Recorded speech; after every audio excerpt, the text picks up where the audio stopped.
ಓಂ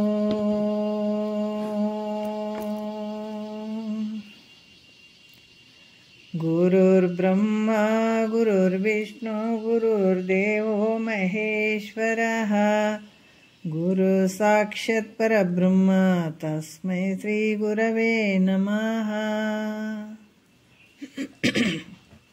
ಧ್ಯಾನ ಮೂಲ ಗುರುಮೂರ್ತಿ ಪೂಜ್ಯ ಮೂಲ ಗುರುಪಾದ ಮಂತ್ರ ಮೂಲ ಗುರುವಾಕ್ಯ ಮುಕ್ತಿ ಮೂಲ ಗುರುಕೃಪಃ. ಶ್ರೋತ್ರಿಯ ಬ್ರಹ್ಮನಿಷ್ಠ ಸದ್ಗುರು ಬಸವಾನಂದರ ಪಾದಕಮಲಗಳಿಗೂ ಅವರ ಪ್ರತಿರೂಪದಂಥ ನಿಜಗುಣಪ್ಪನವರ ಪಾದಕಮಲಗಳಿಗೂ ನನ್ನ ದೀರ್ಘದಂಡ ಪ್ರಣಾಮಗಳನ್ನು ಸಲ್ಲಿಸುತ್ತಾ, ಸದ್ಗುರು ಮಾರ್ತಂಡ ಸಾಬಯ ಸದ್ಗುರುಗಳ ಪಾದಕಮಲಗಳಿಗೂ ಹಾಗೂ ರಾಯಪ್ಪ ಸದ್ಗುರುಗಳ ಪಾದಕಮಲಗಳಿಗೂ ನನ್ನ ದೀರ್ಘದಂಡ ಪ್ರಣಾಮಗಳನ್ನು ಸಲ್ಲಿಸುತ್ತಾ, ಗುರು ಸ್ವರೂಪರಾದಂಥ ನನ್ನ ಪತಿದೇವರಿಗೂ ಕೂಡ ನನ್ನ ದೀರ್ಘದಂಡ ಪ್ರಣಾಮಗಳನ್ನು ಸಲ್ಲಿಸುತ್ತಾ, ಮನದಲ್ಲಿ ಸ್ಮರಿಸಿಕೊಳ್ಳುತ್ತಾ, ತಮ್ಮೆಲ್ಲರಿಗೂ ವಂದಿಸುತ್ತಾ, ಇವತ್ತಿನ ಕೈವಲ್ಯ ಪದ್ಧತಿ ಒಳಗೆ ನಾವು ಮೊದಲನೆಯ ಪದವನ್ನು ನೋಡ್ತಾ ಇದ್ದೀವಿ. ಶ್ರೀ ಗುರು ವಚನೋಪದೇಶವನ್ನು ಆಲಿಸಿದಾಗಳಹುದು ನರರಿಗೆ ಮುಕ್ತಿ ಅನ್ನುವಂಥದ್ದು ಇದು ಮೊದಲನೆಯ ಪದ್ಯ. ಕೈವಲ್ಯ ಪದ್ಧತಿ ಅನ್ನುವಂಥದ್ರಲ್ಲಿ ಈ ಕೈವಲ್ಯ ಪದ್ಧತಿ ಅಂದ್ರೆ, ಕೈವಲ್ಯ ಅಂದ್ರೆ ಮೋಕ್ಷ, ಪದ್ಧತಿ ಅಂದ್ರೆ ದಾರಿ. ನಿಜಗುಣ ರಚನೆ ಮಾಡಿದಂಥ ಈ ಒಂದು ಶಿವಕಾರುಣ್ಯ ಸ್ಥಳದಲ್ಲಿ ಮೊದಲನೆಯ ಪದ್ಯದ ವಿಚಾರವನ್ನು ಹೇಳ್ತಾ ಇದ್ದಾರೆ. ಇಲ್ಲಿ ಕೂಡ ಹಲವಾರು ವಿಚಾರಗಳನ್ನು ಅವರು ಹೇಳ್ತಾ ಇದ್ದಾರೆ. 5 ಸ್ಥಳಗಳನ್ನು ಇಟ್ಟಿದ್ದಾರೆ. 5 ಸ್ಥಳಗಳ ಒಂದು ಸಂಕ್ಷಿಪ್ತವಾಗಿರುವಂಥ 5 ನುಡಿಗಳು ಅದಾವೆ ಇದ್ರಾಗ. ಇಲ್ಲಿ ಇನ್ನೊಂದು ಅವರು ಮೊನ್ನೆ ವಿಚಾರದಲ್ಲಿ ಕೂಡ ಒಂದು ನುಡಿಯಲ್ಲಿ ಹೇಳಿದ್ರು, ಭಾಳ ಅದ್ಭುತವಾದಂಥ ವಿಚಾರಗಳನ್ನು ಹೇಳಿದರು. ನಿಂದಿಸಿ ನುಡಿಯದಿರಾರನ್ನು ಮನಸ್ಸಿಗೆ ಬಂದಂತೆ ನಡೆಯದಿರಿಹದಲ್ಲಿ ಕುಂದು ಒಡೆಯದಿರು ಕಾಮಾದಿಗಳನ್ನು ಜಯಿಸೆಂದು ಕೈ ಹಿಡಿದು ಅನುಗ್ರಹಿಸುವ ಅನ್ನುವಂಥ ವಿಚಾರವನ್ನು ಅಲ್ಲಿ ಹೇಳಿದರು. ಇವಾಗ ಮತ್ತೆ ಮುಂದೆ ಹೇಳ್ತಾರೆ ಅವರು, ಇದು ನೀತಿ ಕ್ರಿಯಾಚಾರ್ಯ ಸ್ಥಳದ ಅಭಿಪ್ರಾಯವನ್ನು ಇವಾಗ ಮೂರನೇ ನುಡಿಯಲ್ಲಿ ಹೇಳ್ತಾರೆ. ಯಾವ್ಯಾವ ರೀತಿ ಹೋಗಬೇಕು ಅನ್ನುವಂಥದ್ದನ್ನು, ಕಾಮಾದಿಗಳನ್ನು ಜಯಿಸು, ಮತ್ತು ನಿನ್ನನ್ನು ಏನು ನಂಬಿದಂಥವ್ರಿಗೆ ಯಾವತ್ತೂ ಕೈ ಬಿಡಬೇಡ, ಅವ್ರನ್ನ ಅಂತ ಈ ರೀತಿಯಾಗಿ ಸದ್ಗುರು ಉಪದೇಶವನ್ನು ಮಾಡ್ತಾನೆ. ಈ ಉಪದೇಶವನ್ನು ಯಾವಾಗ ಕೇಳಿ ಅದೇ ಪ್ರಕಾರ ನಡೀತಾನ, ಆವಾಗ ತಕ್ಷಣದಲ್ಲೇ ಮೋಕ್ಷ ಆಗ್ತದ ಅನ್ನುವಂಥ ವಿಚಾರವನ್ನು ಹೇಳ್ತಾರೆ ಅವರು. ಮತ್ತೀಗ 3ನೇ ನುಡಿಯಲ್ಲಿ ಹೇಳ್ತಾರೆ, ಭವಮಾಲೆ ಗಲಸು ಪುಸಿಯದಿರು ಎಡರು ಬಂದು ಕವಿಯಲ್ಲಿ ಅಂಜದಿರು ಸಂಪದದೋಳು ತವೆ ಮದ ಒಳಿದಿರು ತತ್ವ ಸಂತತಿಯನ್ನು ವಿವರಿಸಿ ನೋಡೆಂದು ತಿಳುಪುವ. ನೋಡ್ರಿ, ಯಾಕಂದ್ರೆ ಇಲ್ಲಿ ಕೆಲವೊಂದು ವಿಚಾರಗಳನ್ನು ಅವರು ಹೇಳ್ತಾರೆ. ಭಾಳಷ್ಟು ವಿಚಾರಗಳನ್ನು ನಮಗೆ ತಿಳಿಸ್ತಾರೆ ನಿಜಗೊಂಡ್ರು. ಜೀವಾತ್ಮನೇ, ಜೀವ ಅನ್ನುವಂಥದ್ದು ಹೆಣ್ಣಲ್ಲ ಗಂಡಲ್ಲ. ಯಾಕಂತಂದ್ರೆ ಉಪಾಧಿಯಿಂದ ಹೆಣ್ಣು ಗಂಡು ಅಂತ ಅನಿಸ್ಕೊಳತ್ತದ, ಆದರೆ ಜೀವ ಅನ್ನುವಂಥದ್ದು ಎಲ್ಲರ ಶರೀರದಲ್ಲಿರುವಂಥ ಜೀವಾತ್ಮ ಇರುವಂಥದ್ದು ಒಂದೇ ಇರೋದು. ಅದಕ್ಕೆ ಜೀವನೇ ನೀನು ಎಲ್ಲಕ್ಕೂ ಬೇಸರ ಪಟ್ಕೊಳತ್ತಪ್ಪ. ಉಂಡದ್ದನ್ನು ಉಣಕ್ಕೆ ಬೇಸರ ಪಟ್ಕೋತಿ, ತೊಟ್ಟದ್ದನ್ನು ಬಟ್ಟೆ ಇದನ್ನು ಎಷ್ಟು ಸಲ ಉಟ್ಕೊಳ್ಳಿ ಅಂತೀರಿ, ಎಲ್ಲದಕ್ಕೂ ಬೇಸರ ಪಟ್ಕೊಳತಿ, ಹೌದಿಲ್ಲ? ಮಾಡಿದ್ದನ್ನು ಮಾಡೋದು ಏನಪ್ಪ ಇದು ಅಂತ ಇಷ್ಟಕ್ಕೆಲ್ಲ ಬೇಸರ ಪಟ್ಕೊಳ್ತೀವಿ. ಇನ್ನೂ ಕೆಲವು ವಿಚಾರದಾಗ ನೋಡ್ರಿ, ಕೆಲವರಿಗೆ ಉಂಡದ್ದನ್ನು ಉಣ್ಬೇಕು. ಯಾಕೆ ಸಾಯೋವರೆಗೂ ನಾವು ರೊಟ್ಟಿ ಚಪಾತಿ ಇದನ್ನೇ ತಿಂತೀವಿ, ಬೇರೆ ಏನು ತಿನ್ನೋಕ್ಕೆ ಸಾಧ್ಯ ಇಲ್ಲ. ಉಂಡದ್ದನ್ನು ಉಣ್ಬೇಕು. ಮತ್ತೆ ಇಲ್ರಿ, ನಾವು ಅವಾಗೂ ಇದನ್ನೇ ಕೇಳ್ತಿದ್ದೀವಿ, ಮತ್ತು 2 ತಿಂಗಳಾದರೂ ಕೂಡ ಇದನ್ನೇ ಹೇಳಕತ್ತಾರ, ಬರೀ ಇವೇ ಇರ್ತಾವೆ ಬಿಡ್ರಿ, ಮತ್ತು ಯಾವಾಗಾರ ಒಂದು ಸಲ ಕೇಳಿದ್ರೆ ಆಯಿತು. ಮತ್ತು ಊಟ ಯಾಕೆ ಮಾಡ್ತಿ? ಉಂಡದ್ದನ್ನೇ ಉಣ್ಬೇಕಲ್ಲ. ಒಂದು ಸಲ ಈಗ ಉಂಡಿದೀನಿ, ಒಂದು 5-6 ತಿಂಗಳು ಬಿಟ್ಟು ಊಟ ಮಾಡು, ಅಥವಾ 2 ತಿಂಗಳು ಬಿಟ್ಟು ಉಣು, ನಡೀತದೇನ? ನಡೆಯಂಗಿಲ್ಲಲ್ಲ. ಅದಕ್ಕೆ ಉಂಡದ್ದನ್ನು ಉಣೋದಕ್ಕೆ ಬೇಸರ ಬರ್ತದಂತಿ, ತೊಟ್ಟದ್ದನ್ನು ತೊಡಕ್ಕೆ ಬೇಸರ ಬರ್ತದಂತಿ, ಎಲ್ಲದಕ್ಕೂ ಬೇಸರ ಬರ್ತದಂತಿದ್ದು. ಕೇಳೋಕ್ಕೂ ಕೂಡ ಕುಂತು ಬರೀ ಅದನ್ನೇ ಕೇಳಬೇಕಲ್ಲ ಅನ್ನುವಂಥದಕ್ಕೂ ಬೇಸರ ಪಡ್ತಿದ್ವಿ ಕೆಲವು ಸಲ. ಹೇಳೋದಕ್ಕೆ ಗುರು ಶಿಷ್ಯ ಕೇಳಕತ್ತೇನ, ಹೆಂಗಾರ ಕೇಳಿ ಆ ಕಷ್ಟ ಅಂತ ಅಂದ್ಕೊಂಡಿದ್ದಾನ ಅಂತ ಒಂದು ಏನು ಒಲವಿನಿಂದ ಗುರು ತಿಳಿಸ್ತಾನೆ. ಅದರಲ್ಲಿ ಕೆಲವು ಸಲ ಇದನ್ನು ಕೇಳಿದ್ದೆ ಕೇಳಬೇಕಲ್ಲಪ್ಪ ಅಂತ ಅನ್ನುವಂಥ ಭಾವನೆ ಏನಾದರೂ ಬಂದರೆ ಇದಕ್ಕೂ ಬೇಸರ ಪಟ್ಕೊಳ್ತಿ ಅಂತಂದಾಗ, ಮತ್ತು ಹುಟ್ಟು ಸಾವಿಗೆ ಬೇಸರ ಬರಲ್ಲ ನಿನಗೆ? ಎಷ್ಟು ಸಲ ಹುಟ್ಟಬೇಕು, ಎಷ್ಟು ಸಲ ಸಾಯ್ಬೇಕಪ್ಪ, ಇಂಥ ತಾಯಿ ಗರ್ಭಕ್ಕೆ ಎಷ್ಟು ಸಲ ಬರಬೇಕು ಅನ್ನುವಂಥದಕ್ಕೆ ಇದಕ್ಕೆ ಯಾಕೆ ನಿನಗೆ ಬ್ಯಾಸ್ರಕ್ಕೆ ಬರೋವಲ್ದು? ಅವೆಲ್ಲಕ್ಕೂ ಬ್ಯಾಸ್ರ ಬಂದಂಗೆ ಇದಕ್ಕೆ ಯಾಕೆ ಬರೋಂಗಿಲ್ಲ? ಎಷ್ಟು ಸಲ ಹುಟ್ಟಬೇಕು, ಎಷ್ಟು ಸಲ ಶರೀರ ತೊಗೊಂಡು ಬರಬೇಕು ಅನ್ನುವಂಥದ್ದನ್ನು. ಈ ತಾಯಿಯ ಒಂದು ಗರ್ಭ ಇರಲಾರ್ದ ಬಂದೀಯನ್ ನೀನು. ಆ ಗರ್ಭದಲ್ಲಿರುವಂತಹ ಮಲಮೂತ್ರಗಳ ದುರ್ಗಂಧ ವಾಸನೆ, ತಾಯಿ ಉಂಡಂಥ ಉಪ್ಪು ಖಾರ ಹುಳಿ ಅದು ಮೈಗೆ ಹತ್ತಿ ಇಷ್ಟೆಲ್ಲ ಕಷ್ಟ ತೊಗೊಂಡು ನೀ ಬಂದಿದಿ, ಅಷ್ಟು ದುಃಖದಿಂದ ಬಂದಿದಿ. ಅದಕ್ಕೆ ಇಲ್ಲಿ ಕೂಡ ಆ ತಾಯಿ ಗರ್ಭದಿಂದ ಹೊರಗೆ ಬಂದ ಮೇಲಾರ ಸರಿ ಐತೇನು ಬಾಲ್ಯ ಅಂತಂದ್ರೆ ಅದು ಕೂಡ ದುಃಖದಿಂದ ಕೂಡ್ಯದ ನಿನಗೆ. ಹೊರಗೆ ಬಂದ ಮೇಲಾದರೂ ಕೂಡ ಹಸಿವೆ, ನೀರಡಿಕೆ, ಹಲವಾರು ರೀತಿಯಿಂದ ದುಃಖ ಪಡ್ತಿದ್ದಿ. ಮುಂದೆ ಬಾಲ್ಯ ಅವಸ್ಥೆಯಲ್ಲಿ ಕೂಡ ಹೆಂಗಂತಂದ್ರೆ ಇನ್ನೂ ಒಂದು ಸ್ವಲ್ಪ ಶಿಶು ಅವಸ್ಥೆ ಮತ್ತು ಇನ್ನೊಂದು ಸ್ವಲ್ಪ ದೊಡ್ಡವನಾದ್ಮೇಲೆ ಬಾಲ್ಯ ಅವಸ್ಥೆಯಲ್ಲಿ ಕೂಡ ಅಲ್ಲಿ ಕೂಡ ಹಲವಾರು ರೀತಿಯಿಂದ ತೊಂದರೆ ಆಗ್ತದೆ ನಿನಗೆ. ತಂದೆ ತಾಯಿಗಳು ಹೊಡಿತಾರನ್ನುವಂಥ ಭಯ, ಹುಡುಗರು ಹೊಡಿತಾರನ್ನುವಂಥ ಭಯ, ಮತ್ತು ಶಾಲೆಯಲ್ಲಿ ಗುರುಗಳು ಹೊಡಿತಾರನ್ನುವಂಥ ಭಯ, ಈ ಹಲವಾರು ರೀತಿಯಿಂದ ಭಯಗಳು ಅದ. ಒಂದಲ್ಲ ಎರಡಲ್ಲ, ಎಲ್ಲಾದರೂ ಬಿದ್ದು ಬಿಡ್ತೀನಿ ಅನ್ನುವಂಥ ಭಯ, ಹಲವಾರು ರೀತಿಯಿಂದ ಭಯ ಅದ. ತಾಯಿ ಗರ್ಭದಲ್ಲೂ ಕೂಡ ನೀ ಸುಖದಿಂದಿರಲಿಲ್ಲ, ಕಷ್ಟನೇ ಅನುಭವಿಸಿದೆ. ಶಿಶು ಅವಸ್ಥೆಯಲ್ಲಿ ಕೂಡ ಭಾಳಷ್ಟು ನೋಡ್ರಿ, ಒಬ್ಬೊಬ್ಬರು ಹುಟ್ಟಿದ ತಕ್ಷಣನೇ ಮೊದಲು ಮಾಡ್ತಿದ್ರು ಹೊಟ್ಟಿನೂ ಮಕ್ಕಳಿಗೆ ಹೊಟ್ಟೆ ಸರಿ ಇರಂಗಿಲ್ಲ ಅಂತ ಹೇಳ್ಬಿಟ್ಟು ಬರೀ ಕೊಡ್ತಿದ್ರು. ಹೊಟ್ಟಿಗೆ ಏನು ಹೇಳ್ತಾರೆ ಅದಕ್ಕೆ ಬರೀ ಕೊಡ್ತಿದ್ರು ನೋಡ್ರಿ ಅವಾಗ. ಮತ್ತು ಏನೋ ಹಾಕ್ಬಾರ್ದು ಹಾಕಿ ಹಲವಾರು ಹಿಂಸೆಗಳು ಕೊಡ್ತಾರೆ ಶಿಶು ಅವಸ್ಥೆಯಲ್ಲಿ. ಸುಮ್ಮನೆ ತಾಯಿ ಗರ್ಭದಿಂದ ಹೊರಗೆ ಬಂದ ಮೇಲೆ ಆದರೂ ಕೂಡ ಹಲವಾರು ಕಷ್ಟಗಳು ಅದಾವೆ. ಮತ್ತು ಸ್ವಲ್ಪ ದೊಡ್ಡದಾಯ್ತು ಬಾಲ್ಯ ಅವಸ್ಥೆ ಬಂದದಂದ್ರೂ ಕೂಡ ಅಲ್ಲಿನೂ ಹಲವಾರು ರೀತಿಯಿಂದ ಕಷ್ಟಗಳು ಅದಾವ. ಮತ್ತು ಅದು ಆಯಿತು ಅಂತನ್ನೋದು ಯೌವನ ಅವಸ್ಥೆಯಲ್ಲಿ ಕೂಡ ನೀನೇನು ಆರಾಮಾಗಿರ್ತೇನೆ? ಯೌವನ ಅವಸ್ಥೆಯಲ್ಲಿ ಆರಾಮಾಗಿರ್ತಿ? ಅಲ್ಲಿ ಕಾಮ ಕ್ರೋಧಾದಿಗಳಿಂದ ಕೂಡಿದಂಥ ಮನಸ್ಸು ನೋಡ್ರಿ. ಇಲ್ಲಿ ಚಿಂತೆ ವ್ಯಸನಾದಿಗಳು ಅನಂತ ದುಃಖಗಳನ್ನು ಹೊಂದುವಂಥದ್ದು. ಕಾಮ ಕ್ರೋಧ ಮದ ಮೋಹ ಇವೆಲ್ಲ ದುಃಖಗಳು ಬಂದು ಸೇರ್ತಾವೆ ನಿನಗೆ. ಇದರಿಂದ ಮುಂದೆ ಮತ್ತು ಯೌವನ ಅವಸ್ಥೆ ಆದಮೇಲೆ ಮತ್ತೆ ಇನ್ನೊಂದು ಏನು ಬರ್ತದೆ? ಮುಪ್ಪವಸ್ಥೆ. ಅಲ್ಲಂತೂ ಗೊತ್ತದು. ಯಾವಾಗ ಯೌವನ ಹೋಯ್ತು ಇವೇನು ಗೊತ್ತೇ ಆಗಂಗಿಲ್ಲ. ಶಿಶು ಆದದ್ದು ಗೊತ್ತಾಗಲಿಲ್ಲ, ಮತ್ತು ಬಾಲ್ಯ ಬಂತು ಗೊತ್ತಾಗಲಿಲ್ಲ, ಯೌವನ ಬಂತು ಗೊತ್ತಾಗಲಿಲ್ಲ, ಮತ್ತು ಮುಪ್ಪು ಬಂತಲ್ಲ, ಮುಪ್ಪಿನಲ್ಲಿ ಕೂಡ ಅನೇಕ ರೋಗಗಳು ಆವರಿಸ್ಕೊಂಡ್ಬಿಡ್ತಾವ. ಮತ್ತು ಅಲ್ಲಿ ನಾನಾ ರೀತಿಯಿಂದ ದುಃಖಕ್ಕೆ ಒಳಗಾಗ್ತದ ಮನುಷ್ಯ. ಹಣೆ ಬರ ಚಂದಿದ್ರೆ ಚಂದಿರಲಿಲ್ಲ ಅಂದ್ರೆ ಮುಪ್ಪಿನ ಅವಸ್ಥೆ ಹೇಳ್ತಿರೋದಂಥ ದುಃಖ ಅಷ್ಟು ಕಷ್ಟ. ತಾತವ್ರು ಹೇಳ್ತಿದ್ರು, ಒಂದು ಮಾತು ಹೇಳ್ತಿದ್ರು, ಮುಪ್ಪಿನ ಅವಸ್ಥೆಯಲ್ಲಿ ಇದೇ. ಯಾಕಂದ್ರೆ ಹಣೆ ಬರ ಚಂದಿರಬೇಕು ಅನ್ನೋದು. ಮಕ್ಕಳು ಅದಾರ್ರಿ ಅಂತಂದ್ರೆ ಮಕ್ಕಳು ಹೆಂಗಿರ್ತಾರೆ? ಮಕ್ಕಳು ಬೈದು ನೋಡ್ತಾರೆ, ಒಡೆದು ನೋಡ್ತಾರೆ. ಮಕ್ಕಳು ನೋಡ್ತಾರೆ, ಹೆಂಗೆ ನೋಡ್ತಾರೆ? ಹೊಡೆದು ನೋಡ್ತಾರೆ, ಬಡ್ದು ನೋಡ್ತಾರೆ, ಹೊರಗಾಕಿ ನೋಡ್ತಾರೆ, ನಿನ್ನ ಪ್ರೀತಿಯಿಂದನೂ ನೋಡ್ಕೊಳ್ತಾರೆ. ಎಲ್ಲ ಥರನೂ ಇರ್ತದೆ. ಆದ್ರೆ ಇಲ್ಲಿ ಅವ್ರು ಹೇಳ್ತಾರೆ, ಈ ಮುಪ್ಪಿನ ಅವಸ್ಥೆಯಲ್ಲಿ ಎಲ್ಲರ ಹಣೆಬರಗಳು ಗೊತ್ತಾಗ್ತದೆ. ನೀ ತಂದು ಹಾಕಾಗ ಏನು ಯಾರು ಅವಾಗ ಸ್ವಲ್ಪ ಇದು ಮಾಡಂಗಿಲ್ಲ. ನೀ ಯಾವಾಗ ತಂದು ಹಾಕಿದೆ ಒಂದು ಮುಪ್ಪು ಅವಸ್ಥೆಯಲ್ಲಿ ಕೂತ್ಕೊಳ್ತೀಯಲ್ಲ ಅವಾಗ ಎಲ್ಲ ಗೊತ್ತಾಗ್ತದೆ. ಅಲ್ಲಿ ಶಕ್ತಿನಗರದಲ್ಲಿ ತಾತವ್ರು ಹೋಗ್ತಿದ್ರಂತ ನೋಡ್ರಿ. ಎಲ್ಲ ಒಬ್ಬೊಬ್ಬರಿಗೆ ಹೆಂಗಿರ್ತಾವೆ ಜೀವನಗಳು ಅಂತ ಹೇಳ್ತಿದ್ರು ಅವರು. ಇದನ್ನು ತಿಳ್ಕೊಂಬಿಡ್ರಿ ಅಂತಿದ್ರು. ಅವರು ರಿಟೈರ್ಮೆಂಟ್ ಆದವ್ರು ಎಲ್ಲರೂ ವಯಸ್ಸಾದ ಮೇಲೆ ಅವರು ಒಂದು ಕೂಡ್ತಾರೆ ನೋಡ್ರಿ. ಎಲ್ಲರೂ ಒಂದು ಕಡೆ ರಿಟೈರ್ಮೆಂಟ್ ಆದವ್ರು ಕೆಲಸ ಇರೋಂಗಿಲ್ಲ, ಸಾಯಂಕಾಲ ಒಂದು ಟೈಮು, ಮುಂಜಾನೆ ವಾಕಿಂಗ್ ಅಂತ ಬಂದು ಒಂದು ಟೈಮ್ ಕೂಡ್ತಾರೆ ಎಲ್ಲರೂ ಒಂದು ಕಡೆ. ಅವರೆಲ್ಲರೂ ಕೂಡೋರಂತ ಒಬ್ಬ ತಾತ. ಯಾಕಂದರೆ ಗಂಡ ಹೆಂಡತಿ ಹಾಗೆ ಇರ್ತಾರಂತಿಲ್ಲ ಇದು. ಯಾಕಂದರೆ ಈ ಸಂಸಾರ ಅನ್ನುವಂಥದ್ದು ವಿಷಮ ಅಂತ ಹೇಳಿದಾರೆ. ಒಂದು ಟೈಮಿಗೆ ಇದ್ದಂಗೆ ಇನ್ನೊಂದು ಟೈಮಿಗೆ ಇರೋಂಗಿಲ್ಲ. ಇಬ್ಬರು ಇರ್ತಾರಂತನ್ನ ಕೇಳೋಕ್ಕಾಗಂಗಿಲ್ಲ. ಒಬ್ಬರು ಹೋಗ್ಬೋದು, ಒಬ್ಬರು ಇರ್ಬೋದು. ಅದ್ರಂಗೆ ಅಲ್ಲಿ ಒಬ್ಬ ಬರ್ತಿದ್ದ, ಹೆಂಡತಿ ಇರಲಿಲ್ಲ, ಮಗನ ಬಲ್ಲಿ, ಮಗ ಸೊಸಿನ ಬಲ್ಲಿ ಇದ್ರಂತ. ಆತ ಒಂದು ರೊಟ್ಟಿ ಇದ್ರಾಗ ಜೇಬಿನಲ್ಲಿ ಇಟ್ಕೊಂಡು ಬಂದಿದ್ನಂತ. ಎಲ್ಲರೂ ಕುಂತು ಮಾತಾಡಾಗ ಆ ಜೇಬಿನ ರೊಟ್ಟಿ ತೋರಿಸಿದ್ನಂತ. ಯಾಕೆ ತಂದು ಇದು ರೊಟ್ಟಿ ಅಂತಂದ್ರಂತ. ಆತ ಹೇಳಿದ್ನಂತ. ಅವ್ರವ್ರು ಮಾತಾಡ್ಕೊತಿದ್ರಂತ. ತಾತವ್ರು ಸುಮ್ಮ ಕುಂತು ಕೇಳ್ತಿದ್ರಂತ. ಅವಾಗ ಸುಮ್ಮ ಹೋಗಿ ಕೂಡೋರು ಅಲ್ಲಿ.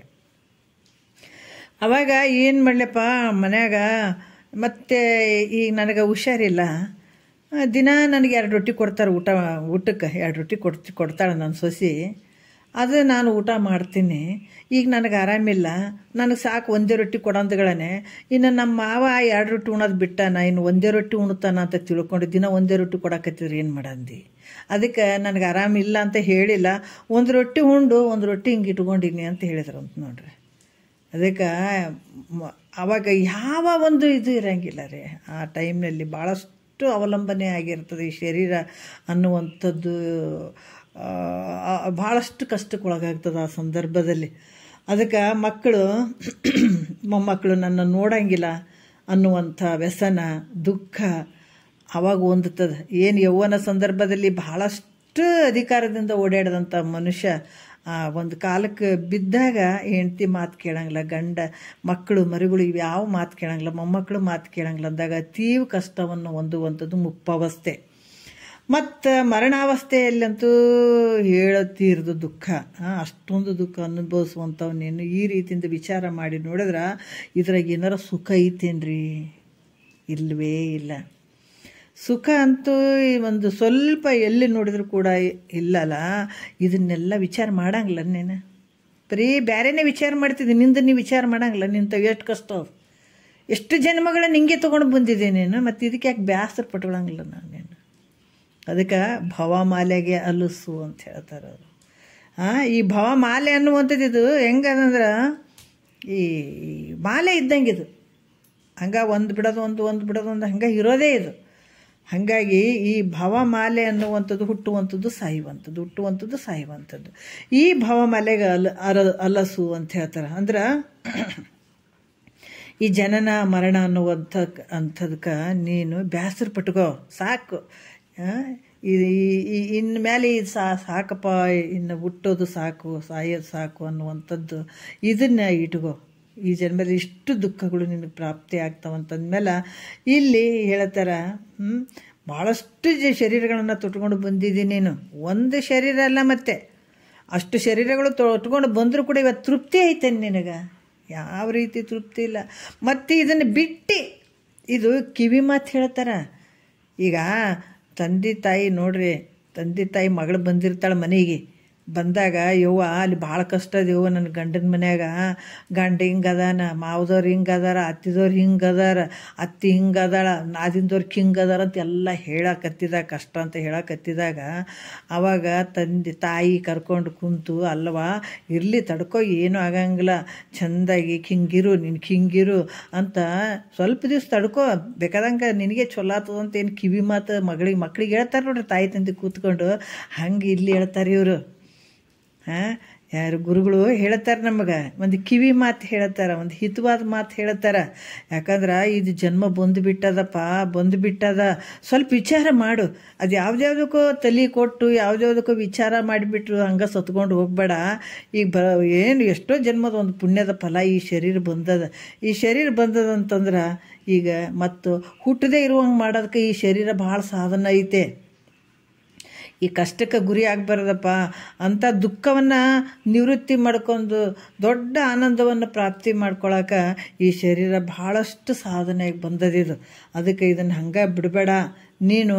ಎಷ್ಟು ಶರೀರದಾಗ ಇದು ಒಂದೇ ಜನ್ಮದಾಗಂತಲ್ಲ, ನಿಮ್ಮ ಮತ್ತೆ ಈ ನೋಡ್ತಿದ್ದಲ್ಲ ಈ ಸಂಸಾರ ಏನು ಐತಲ್ಲ, ಇದು ಹುಟ್ಟಿನಿಂದ ನೀ ಸಾಯೋವರೆಗೆ ಮಾಡಿ ತೃಪ್ತಿ ಕೊಡಂಗಿಲ್ಲ. ಇದು ಇನ್ನೂ ಉಳ್ಕೊಂಡೇ ಇರ್ತದೆ. ಇದು ಅಗ್ನಿಗೆ ಎಷ್ಟು ನೀನು ಏನಾರ ಹಾಕು, ಅದು ದಾಹ ಮುಗಿತಂತದೇನು, ಅದು ಹಂಗೆ ಸುಡ್ತಾನೆ ಇರ್ತದಲ್ಲ. ಅದರಂಗೆ ನೀವು ಹುಟ್ಟಿನಿಂದ ಸಾಯೋವರೆಗೂ ನೀನು ಬೇಕಾದ ಅಪೇಕ್ಷೆ ಮಾಡು, ತೃಪ್ತಿ ಅನ್ನೋದು ಇಲ್ಲವೇ ಇಲ್ಲ ಇದಕ್ಕೆ. ಅದಕ್ಕೆ ಇದು ಒಂದೇ ಜನ್ಮ ಅಲ್ಲ, ನೀ ಜನ್ಮಾಂತರ ಎಷ್ಟೋ ಶರೀರಗಳನ್ನು ಧರಿಸ್ಕೊಂಡು ಆ ಶರೀರ ಇಂಥದೇ ಶರೀರ ಅಂತಲ್ಲ. ಇಂಥ ಶರೀರ ಅನ್ನುವಂಥದ್ದು ಇಂಥದಂತ ಹಿಂಗೆ ಬಟ್ ಮಾಡಿ ತೋರ್ಸಂಗಿಲ್ಲ. ಎಲ್ಲ ಶರೀರಗಳನ್ನು ಧರಿಸ್ಕೊಂಡು ಬಂದಿದ್ದು. ನಿನ್ನನ್ನು ಏನು ಮಣ್ಣು ಮಾಡಿದ್ದು, ಈ ಶರೀರವನ್ನು ಸತ್ತ ಮೇಲೆ ಮಣ್ಣು ಮಾಡಿದ ಜಾಗನೇ ಇಲ್ಲ ಅಂತ ಎಲ್ಲ ಕಡೆಯೂ ಉದಿಗ್ಯಾರ ನಿನಗೆ. ಅದಕ್ಕೆ ಉಗಿಯದೇ ಇದ್ದಂಥ ಭೂಮಿ ಯಾವುದು ಇಲ್ಲವೇ ಇಲ್ಲ. ಮತ್ತು ಎಲ್ಲವೂ ಏನದಿದೆ, ಎಲ್ಲ ಭೂಮಿ ಅದೆಲ್ಲ ನಿನ್ನ ಸುಡುಗಾಡೆ ಅಂತ ಹೇಳ್ತಾರೆ ಅವರು.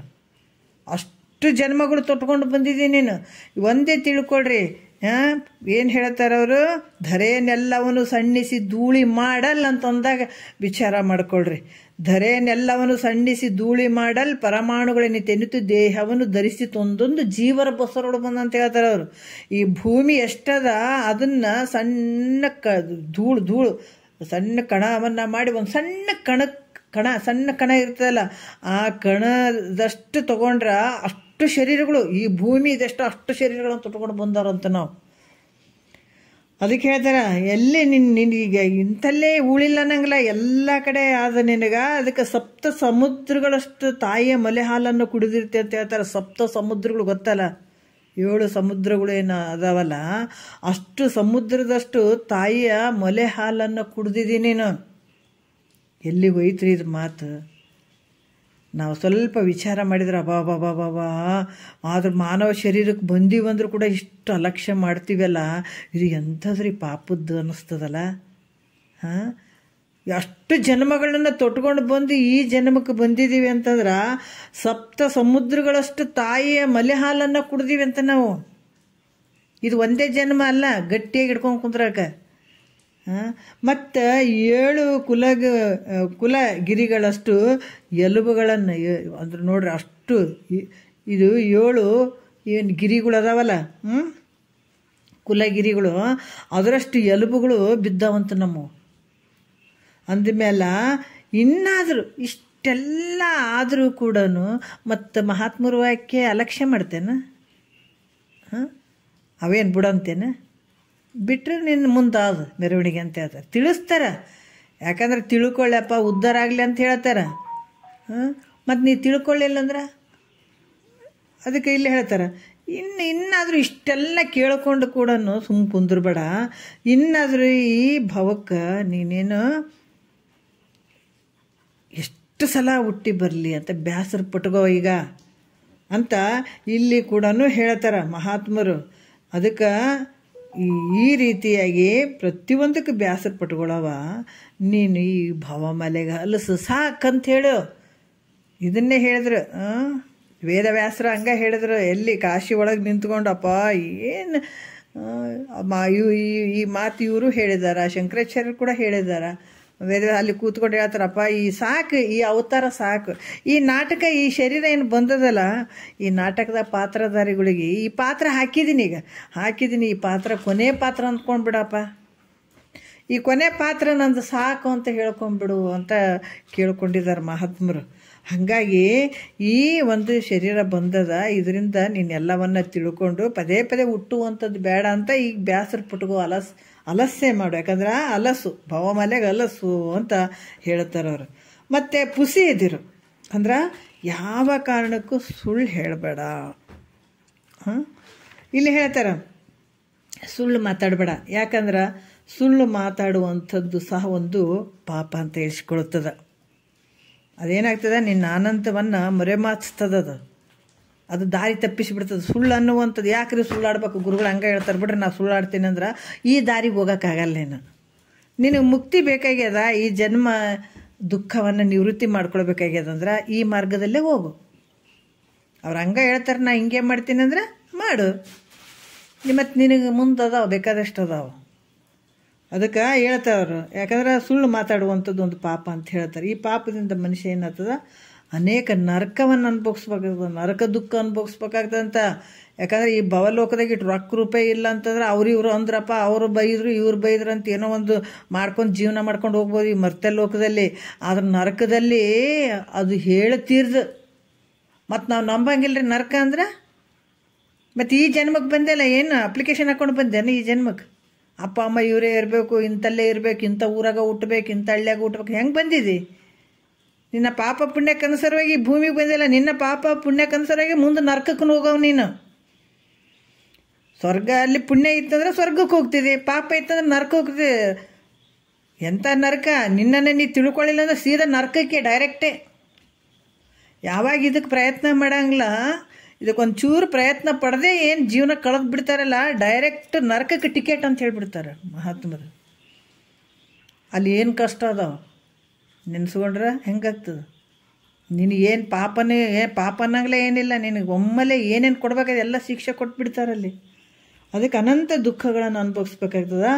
ಮತ್ತು ತಿರ್ಗಾ ಅನಂತ ದುಃಖಗಳನ್ನು ಅನುಭವಿಸಿದ್ರು ಕೂಡ ಮತ್ತು ಅಲ್ಲೇ ಸ್ವರ್ಗನೇ ಇರಲಿ ನರಕನೇ ಇರಲಿ, ನರಕದ್ದು ಎಷ್ಟು ಪಾಪ ಇರ್ತದೆ ಅನುಭವಿಸ್ಬೇಕಾಗ್ತದೆ, ಸ್ವರ್ಗದ್ದು ಎಷ್ಟು ಪುಣ್ಯ ಇರ್ತದೆ ಅಲ್ಲೇ ಅನುಭವಿಸ್ಬೇಕಾಗ್ತದೆ. ಮತ್ತು ತಿರ್ಗಾ ನಿನಗೆ ಎತ್ತಿ ಇಲ್ಲಿಗೆ ಹಾಕ್ತಾರೆ, ಇಲ್ಲಿಗೆ ಬರ್ಬೇಕು, ಮತ್ತೆ ಮರ್ತೆ ಲೋಕಕ್ಕೆ ಬರ್ಬೇಕು. ನೀನು ಅಲ್ಲಿ ಬಂದರೂ ಕೂಡ ಏನಂದ್ರೆ ನೀನು ಒಳ್ಳೆ ಜನ್ಮಕ್ಕೆ ಬರ್ತೇನೆ, ಒಳ್ಳೆ ಇದಕ್ಕೆ ಗರ್ಭಕ್ಕೆ ಬರ್ತೀಯೇನೆ ನೀನು, ಅಂದ್ರೆ ಭಾಳಷ್ಟು ಕನಿಷ್ಠ ಗರ್ಭಕ್ಕೆ ಬರ್ತಿದೆ ಅಂತ ಹೇಳ್ತಾವ್ರು. ಕನಿಷ್ಠ ಯಾವಾಗ ಇದನ್ನು ತಿಳ್ಕೊಳ್ಳಿಲ್ಲ ಅಂದ್ರೆ, ಇದನ್ನು ಯಾರು ಪ್ರಯತ್ನ ಮಾಡಕತ್ತಾರ ಪ್ರಾಣ ಹೋಯ್ತಂದ್ರೆ ಮತ್ತೆ ಗೆದ್ರು ಅನ್ಬೇಕು. ಇನ್ನೂ ಪ್ರಯತ್ನ ಮಾಡೋದು ಬಿಟ್ಟಿಲ್ಲ, ಆದರೆ ಜ್ಞಾನ ಆಗಿಲ್ಲ. ಹೋದ್ರೂ ಕೂಡ ಫಲಗಳದಾವೆ, ಭಾಳ ಅದ್ಭುತ ಫಲಗಳದಾವೆ. ಅದಕ್ಕೆ ಸುಮ್ಮನೆ ಕಾಲ ಕಳಿಬೇಡ್ರು, ಸುಮ್ಮನೆ ಅದು ಇದು ಮಾತಾಡಿ ಸೀರಿಯಲ್ ನೋಡಿ ಅವ್ರು ಕರೆದ್ರು ಇವ್ರು ಕರೆದ್ರು ಅಂತ ಅವ್ರ ಬೆನ್ನತ್ತಿ ಹಂಗೆಲ್ಲ ದಿವಸ ಹಾಳು ಮಾಡ್ಕೋಬೇಡ್ರಿ ಅಂತಾರೆ ಮಹಾತ್ಮರು.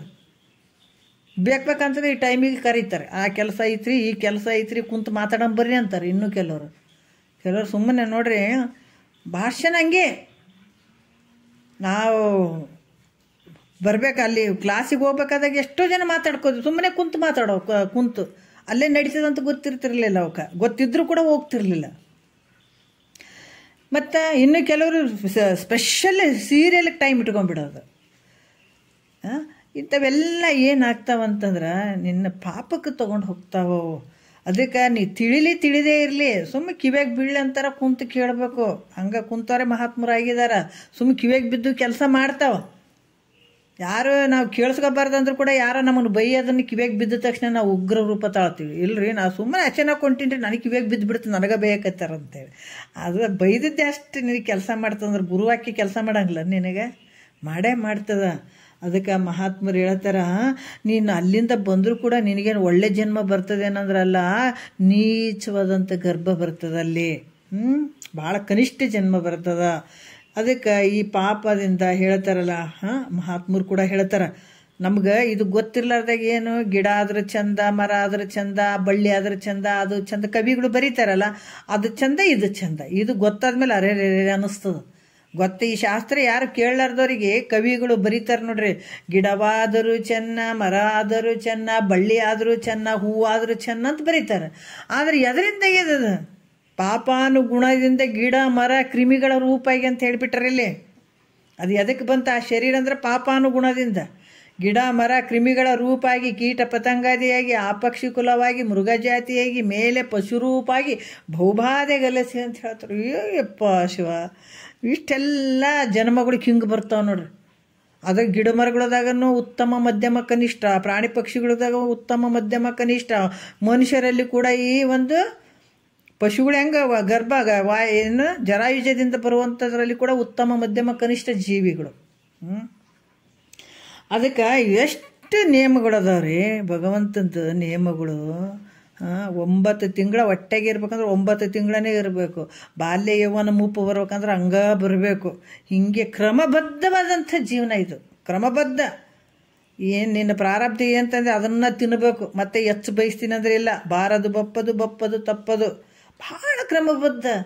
ನಾವು ಸಂಸಾರದಲ್ಲಿ ಪ್ರಯತ್ನ ಪಟ್ಟು ಪಡ್ಕೊಳಕ್ಕೆ ಹೋಗ್ತೀವಿ, ಏನು ಸಿಗಂಗಿಲ್ಲ ಅಂತಾರೆ. ಎಷ್ಟು ಕ್ರಮ ಐತಿ, ಬ್ಯಾಸಿಗೆ ಚಳಿಗಾಲ ಮಳೆಗಾಲ ಬ್ಯಾಸಿಗಾಲ ಅಂತೀವಿ. ಮತ್ತು ಇವೆಲ್ಲ ಕ್ರಮವಾಗಿ ಅದಾವೆಲ್ಲ. ಯೌವನ ಇದು ಬಾಲ್ಯ ಯೌವನ ಮುಪ್ಪು ಅನ್ನುವಂಥದ್ದು ಇವೆಲ್ಲ ಕ್ರಮಬದ್ಧವಾಗಿ ಇಂಥ ಸೀಸನ್ನಲ್ಲಿ ಇಂಥ ಬೆಳೆ ಬರ್ಬೇಕಂದ್ರೆ ಅಂಥಲ್ಲೇ ಬರ್ತದೆ. ಮಾವಿನ ಗಿಡ ಒಂದು ಹಣ್ಣು ಆಗ್ಬೇಕಾದ್ರೆ ಅದು ಒಂದು ಕ್ರಮವಾಗಿ ಇಂಥ ಒಂದು ತಿಂಗಳಿಗೆ ಬರ್ಬೇಕಂದ್ರೆ ಅಂಥ ತಿಂಗಳಿಗೆ ಬರ್ತದೆ. ಎಷ್ಟು ಕ್ರಮಬದ್ಧದಂಥ ಪ್ರಕೃತಿ ಐತಿ ಇಲ್ಲಿ. ಎಲ್ಲ ಇಂತಿಂಥ ಸೀಸನ್ದಾಗ ಹಿಂಗೆ ಬರ್ಬೇಕು ಅನ್ನೋದು ಅಂಥವೆಲ್ಲ ಅದಾವೆ. ಹಾಗಾಗಿ ಇಲ್ಲಿ ಕೂಡ ಹೇಳ್ತಾರ ಏನಂತಂದ್ರೆ, ಅನಂತ ರೀತಿಯಿಂದ ಶರೀರಗಳನ್ನು ತೊಟ್ಕೊಂಡು ಬಂದವ ನೀನು, ಮತ್ತು ಪರಮಾತ್ಮನು ಸಹ ಈ ರೀತಿಯಾಗಿ. ಎದಕ್ಕಂದ್ರೆ ಪಾಪ ಸಲುವಾಗಿ ಏನು ಸುಳ್ಳು ಗಿಳ್ಳು ಹೇಳಿ ಇಲ್ಲಿ ಜೀವನ ಮಾಡ್ತೀನಿ. ಹೌದು, 4 ಮಂದಿಗೆ ನಿನ್ನ ಕಣ್ಣು ತಪ್ಪಿಸ್ಬೋದು, ಅಥವಾ ಸುಳ್ಳು ಹೇಳಿದ್ರೆ ನಡೀತದೆ ಬಿಡು ಅಂತ ಅನ್ಬೋದು. ಆದ್ರೆ ಚಿತ್ರಗುಪ್ತ ಅನ್ನೋರು ಅದಾರ, ಚಿತ್ರ ಸಮೇತವಾಗಿ ಗುಪ್ತವಾಗಿ ಬರೆದಿಟ್ಕೊಳ್ಳೋರು ಅದಾರ ಅಂತ ಹೇಳ್ತಾರೆ ಅವ್ರು. ಚಿತ್ರಗುಪ್ತರು ಈ CCTV ಅಂತ ಬರ್ತಾವಲ್ಲ, ಅವ್ರು ರೆಕಾರ್ಡ್ ಮಾಡ್ತಾವೆ ನೋಡ್ರಿ. ಅದ್ರಂಗೆ ನಾವೇನು ಮಾಡಿ ಇವೆಲ್ಲ ರೆಕಾರ್ಡಿಂಗ್. ಅದು ಎಲ್ಲಿ ಚುಕ್ತ ಆಗ್ತದೆ, ನಾಳೆ ನಿನ್ನ ಏನು ಸೂಕ್ಷ್ಮ ಶರೀರ ಹೋಗ್ತದಲ್ಲ ಅಲ್ಲಿ ಲೆಕ್ಕ ಶುರುವಾಗ್ತದೆ ಅಲ್ಲಿ. ಹಾಂ, ಇಲ್ಲಿ ಅಂತಲ್ಲ, ಅಲ್ಲಿ ಶುರುವಾಗ್ತದ. ನಾನೆಲ್ಲ ನೀನೇನು ಸಾಯವಲ್ಲ, ನೀನು ಶರೀರ ಬಿಟ್ಕೊಂಡು ಹೋಗಿರ್ತಿದ್ದೆ ಅಷ್ಟೇ. ನೀ ಸೂಕ್ಷ್ಮ ಶರೀರದ್ದು ಎದ್ದು ಹೋದವನೇ ನೀನು. ಅಲ್ಲಿ ಹೋಗಿರ್ತಿದ್ದಲ್ಲ, ಹೋದಾಗ ನೀನು ಏನೇನು ತಪ್ಪು ಮಾಡಿದಿ, ಏನೇನಿಲ್ಲ, ಏನೇನು ತಿಂದಿದಿ, ಯಾರ್ಯಾರ್ದು ಏನೇನು ತಿಂದಿದಿ, ಇಷ್ಟು ಲಿಸ್ಟು ಅಂತ ರೈಟ್ ಅನ್ಸ್ಬಿಡ್ತಾರೆ ನೋಡ್ರಿ. ಅದಕ್ಕೆ ಇಲ್ಲಿ ಈ ರೀತಿಯಾಗಿ ನೀನು ಇಂಥ ಒಂದು ಅನಂತ ಕಷ್ಟಗಳನ್ನು ಹೊಂದೋದಕ್ಕಿಂತ ಗುರು ಹೇಳಿದಂಥ ವಿಚಾರಗಳನ್ನು ಕೇಳಿ ನೀನು ಸುಳ್ಳಾಡುವಂಥದ್ದು ಬಿಟ್ಬಿಡು. ಸುಳ್ಳು ಆಡಬೇಡ, ಅದು ಪಾಪದ ಕೆಲಸ ಅದು. ಅದಕ್ಕೆ ಅಂಥ ಜನರಿಗೆ ಪರಮಾತ್ಮ ಎಂದೂ ಒಲಿಯಂಗಿಲ್ಲ. ಸುಳ್ಳಾಡೋಂಥವ್ರಿಗೆ ಎಂದೂ ಒಲಿಯಂಗಿಲ್ಲಪ್ಪ. ಮನುಷ್ಯ ಆಗಿದೆ, ನಿನಗೆ ತಿಳುವಳಿಕೆ ಐತೆ. ಪ್ರಾಣಿ ಪಕ್ಷಿಗಳಂಗಲ್ಲ, ನಿನಗೆ ವಿವೇಕ ಅನ್ನೋದು ಐತೆ.